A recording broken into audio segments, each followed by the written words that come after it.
மக்கள் வெற்றி கட்சியின் சார்பாக அனைவருக்கும் அன்பு வணக்கம்.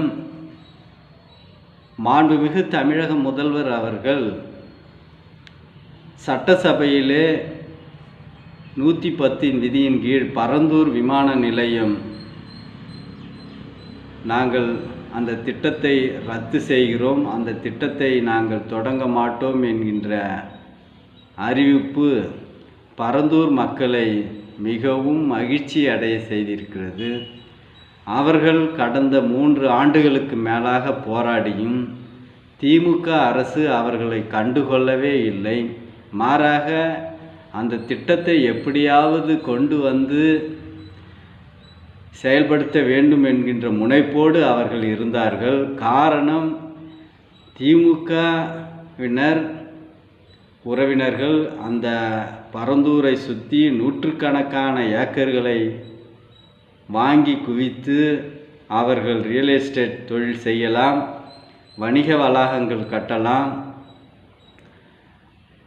அடுக்குமாடி குடியிருப்புகளை கட்டி நாம் பெரும் லாபத்தை சம்பாதிக்கலாம் என்ற நோக்கத்தோடு இருந்தார்கள்.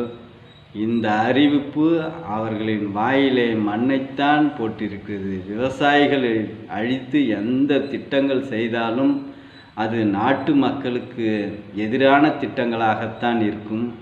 அதே போல கடந்த எடப்பாடியார் ஆட்சி பொழுதும் 8 வழி சாலை என்று அவர் ஒரு திட்டத்தை கொண்டு வந்தார். அங்கு இருக்கக்கூடிய மக்களை வழிகட்டாயமாக அப்புறப்படுத்தி திட்டங்களை செயல்படுத்த முனைந்தார்.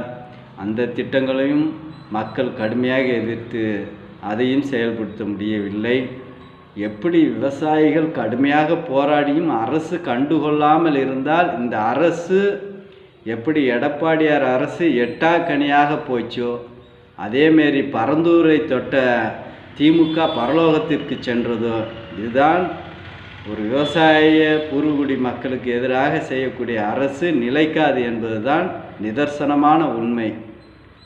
எனவே நீங்கள் விவசாயத்திற்கு எதிராக விவசாயத்தை அழித்து சில ஊர்களை பேருந்து நிலையம் கட்டுவதற்கு கூட நீங்கள் இவ்வாறான வேலைகளிலே ஈடுபடுகிறீர்கள்.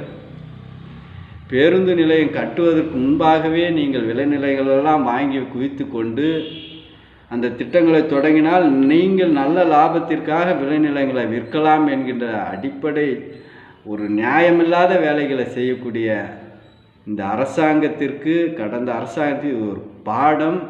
தமிழக முதல்வர் விஜய் அவர்களுக்கு கோடான கோடி நன்றி. இந்த சேனலை சப்ஸ்கிரைப் செய்யுங்க. நன்றி, வணக்கம்.